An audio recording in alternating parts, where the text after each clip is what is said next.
नमस्कार दोस्तों, मैं हूं गौरव धवन। दोस्तों, स्वागत है आपका मेरे चैनल वोकैब इंग्लिश गुरु पर। दोस्तों, आज मैं यहाँ आपको बताने वाला हूँ कुछ ऐसे वर्ड्स और ऐसी ट्रिक्स के साथ कि आपको वो वर्ड्स हमेशा के लिए सुनते ही याद हो जाएंगे, क्योंकि स्टोरीज ही इतनी जबरदस्त है। दोस्तों, ये बहुत इंपॉर्टेंट वर्ड्स हैं बैंक, एसएससी या किसी भी कॉम्पिटिटिव एग्जाम के पर्पज से। तो दोस्तों, बिना टाइम वेस्ट किए स्टार्ट करते हैं अपना पहला वर्ड।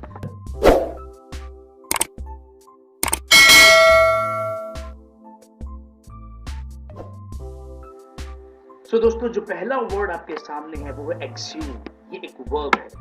मीनिंग है इसका खोद कर निकालना, डिग आउट समथिंग बuried, स्पेशली अ कॉर्प्स, यानी स्पेशली एक लाश की बात कर रहे हैं। जब हम लाश को, दफनाई हुई लाश को जब निकालते हैं तो उसको एक्सह्यूम करना कहते हैं। और एग्जांपल देखिए आप इसका, the bodies were exhumed on the orders of a जज, यानी बॉडीज निकाली गई जज के ऑर्डर से। तो जनरली दोस्तों ये वर्ड हम तब यूज करते हैं जब मेडिकल एग्जामिनेशन की वजह से या जब कोई केस चलता है तो इन्वेस्टिगेशन के पर्पज से एक बॉडी जिसे दफनाया गया था निकाला जाए, तब ये वर्ड यूज किया जाता है। ट्रिक भी इसकी बड़ी जबरदस्त है दोस्तों। देखिए यहाँ पे जब जिस वर्ड में शुरू में एक्स वर्ड आएगा ना, हम हमेशा ही उसको एग्स बनाएंगे, अंडे, क्योंकि साउंड सेम सी लगती है, एक्स या एग्स। और ह्यूम को हमने बना रहे हैं होम। स्टोरी ये दोस्तों, किसी ने अफवाह फैला दी कि कोई आदमी जो बहुत टाइम पहले मरा था या गायब हुआ था, उसकी बॉडी जो है आपके घर के नीचे है। तो अब पुलिस ने खुदाई शुरू कर दी है। पर्पस यही है कि बॉडी मिल जाए। अब जहां से खुदाई हो रही है वहां से अंडे निकल रहे हैं, जहां खुदाई हो रही है वहीं से अंडे निकल रहे हैं, और एक जगह से लाश भी निकल गई। ठीक है ना, वो बात अलग है कि आपका उससे कोई लेना देना नहीं था। तो लाश भी निकली लेकिन अंडे निकल रहे हैं। अब उसके बाद से जब भी किसी को अंडे चाहिए होते हैं तो लोग थोड़ी सी खुदाई करते हैं, अंडे निकालते हैं। तो एग्स होम, जब भी होम पे खुदाई होती है अंडे निकलते हैं। चलिए जी, अब बात करते हैं इसके सिनोनिम्स की। देखिए, अनअर्थ, अनबरी, अनग्रेव, डिसएंटॉम्ब, ये सारे इसके सिनोनिम्स हैं। और एंटोनिम्स में बरी, एंटॉम्ब, इनह्यूम, एंटर, एंटॉम्ब, ये सारे इसके एंटोनिम्स। ओके, चलते हैं नेक्स्ट पे। नेक्स्ट वर्ड है अपना दोस्तों एक्सटेन्यूएट। ये भी एक वर्ब है। इसका मीनिंग है घटाना, कम करना, धीमा करना, शांत करना, यानी अल्टीमेटली इसका काम है डिक्रीज कर देना, लेस कर देना किसी चीज की सीरियसनेस को, एक्सटेंट को, मैग्नीट्यूड को, इंटेंसिटी को, मतलब कम कर देना। तो इसका जो मेन मीनिंग है यही है। एग्जांपल देखिए, don't even try to extenuate their vandalism of the cemetery by saying that boys will be boys।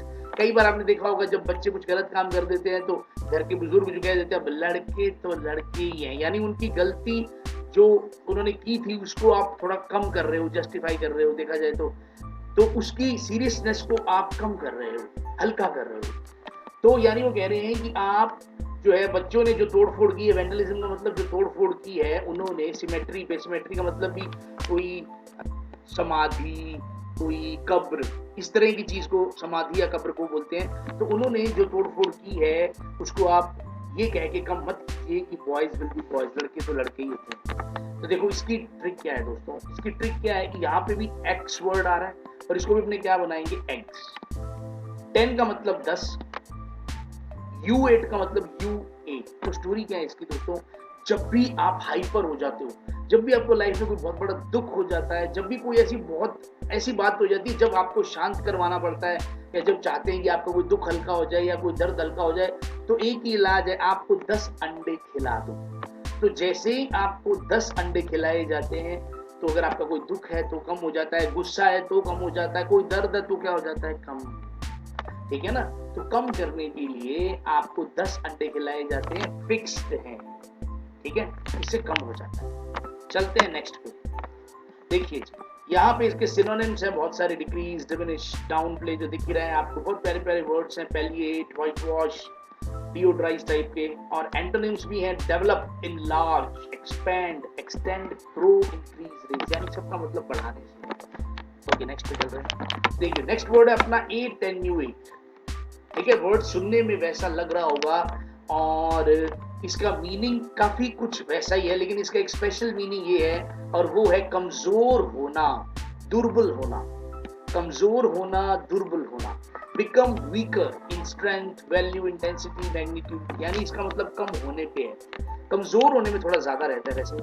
Ear plugs will attenuate the loud sounds of the machinery, यानी अगर आप ईयर प्लग्स लगा लोगे तो ये कम कर देंगे जो बहुत तेज आवाज आ रही है मशीनरी की। इसका क्योंकि अटेन्यूएट एक एडजेक्टिव भी है, तो ये इसका मतलब दुर्बल या कमजोर, यानी जो ऑलरेडी दुर्बल है, जो ऑलरेडी कमजोर है। The attenuate tones of an old recordings, यानी अगर बहुत पुरानी कोई रिकॉर्डिंग पड़ी है, कोई कैसेट वगैरह जैसे होती थी, तो वो चल चल के बिल्कुल थोड़ी कम हो जाती थी ना उसकी क्वालिटी, तो ये वो चीज है। द अटेन्यूएट यानी जो कम हो चुका है। इसकी ट्रिक क्या है, देखिए एट 10 को अपने क्या बना रहे हैं, एट 10 यानी एग्जैक्टली 10 पे। यू एट, आप बिल्कुल राइट 10 बजे दिन में खाना खाते हो।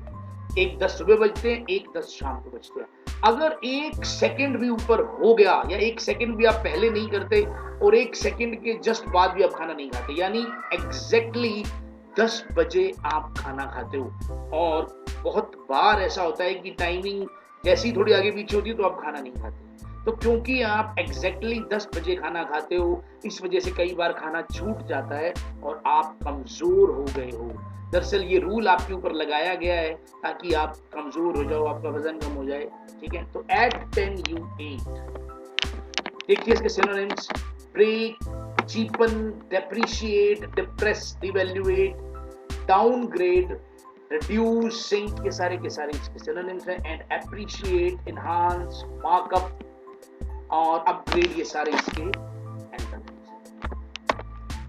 नेक्स्ट वर्ड है conciliate, ये एक वर्ब है। इसका मतलब होता है सहमत होना, तालमेल बिठाना, शांत करना, ठीक है। यानी किसी को एंग्री होने से रोकना, किसी को सेटिस्फाई करना भी हो सकता है अगर कोई दुखी हो रहा हो तो, और किसी की फेवर लेना, किसी का गुडविल प्राप्त करना, थोड़ा फेमस होना, ये भी एक जो है इसका एक, देखिए एग्जांपल से समझ आ जाएगा। She managed to conciliate the angry customer, यानी उसने कैसे भी करके एंग्री कस्टमर को शांत कर दिया, संतुष्ट कर दिया।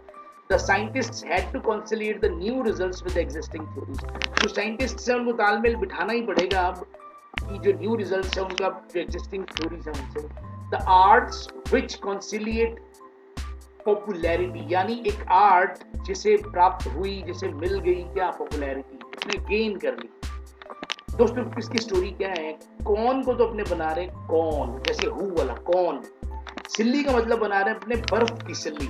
इमेजिन करो दोस्तों आपके घर पे प्रोग्राम है और आपने स्टॉल्स लगवाई हैं, और जैसे एक स्टॉल है गोलगप्पे की और एक स्टॉल है उसकी दही भल्ले की। तो अब मान लो दोनों स्टॉल्स पे बर्फ चाहिए, या एक स्टॉल कोल्ड ड्रिंक वाली तो उन पे बर्फ चाहिए, आइस चाहिए, और बर्फ की सिल्लियां आती हैं ऐसे फंक्शंस के टाइम पे। तो अब दो स्टॉल वाले आपस में लड़ रहे हैं कि वो एक कह रहा है कि ये सिल्ली, सारी बर्फ की सिल्ली तो इसी ने खत्म कर दी, ये खा गया, और दूसरा कह रहा है नहीं नहीं जी सारी बर्फ की सिल्ली तो तू खा गया।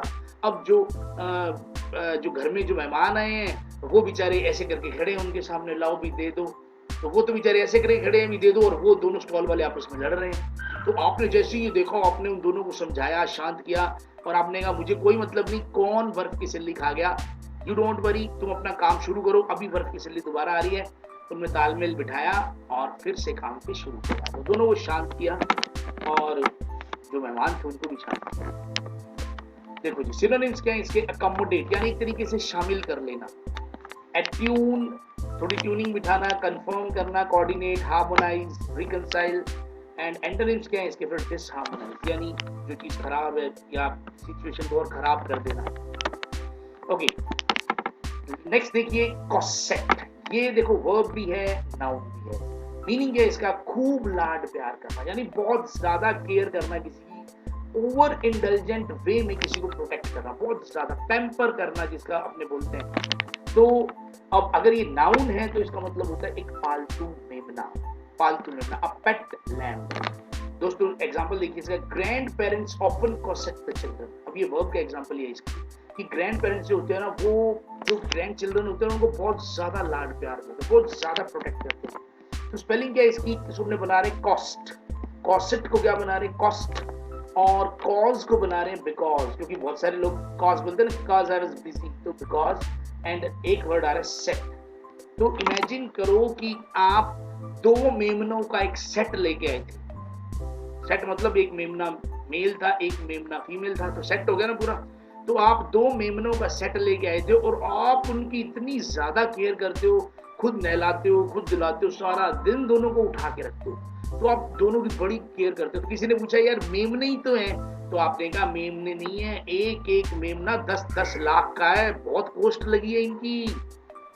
तो इनके बच्चे होंगे ना, 2-2 लाख के बच्चे बिकते हैं, तो आप उनकी बहुत ज्यादा केयर कर रहे हो। ठीक है जी, तो बहुत ज्यादा केयर कर रहे हो आप इनकी, खूब लाभदायक। तो अगर इनका सिनोनिम्स देखें तो वर्ब के सिनोनिम्स क्या है? कॉडल, टेंडल, बेबी, ये वर्ब भी हो सकती है, इंडल्ज, मॉलिकॉडल, नर्स, पैम्पर, स्पॉइल। तो ये पैम्पर, नर्स, क्योंकि देखो स्पॉइल वर्ड यहाँ खैर इसलिए यूज किया है, जब आप जरूरत से ज्यादा किसी को लाड प्यार देते हो ना, तब वो बच्चा स्पॉइल होने के चांस हो जाते हैं। तो वैसे एग्जैक्टली ये वो यहाँ नहीं है, वो बात, वो वाला स्पॉइल नहीं है। ठीक है, तो एंटोनिम्स में abuse, ill treat, maltreat, manhandle, mishandle, यानी किसी को पीटना, बुरा भला कहना, मिसट्रीट करना, तो ये इसके एंटोनिम्स। गाइस आई होप ये सेशन आपको बहुत पसंद आया होगा। अगर आया है तो प्लीज मेरे चैनल को सब्सक्राइब करना ना भूलें, वीडियो को लाइक करना ना भूलें, शेयर जरूर करें गाइस। आपको ऐसी और भी बहुत सारी वीडियोस मिलती रहेंगी। अपने कमेंट्स के थ्रू जरूर बताइए आपको ये वीडियो कैसी लगी और क्या आप इंप्रूवमेंट्स इसमें और चाहते हैं। सो गाइस मिलते हैं नेक्स्ट वीडियो में। Till then keep practising. जय हिंद, जय भारत।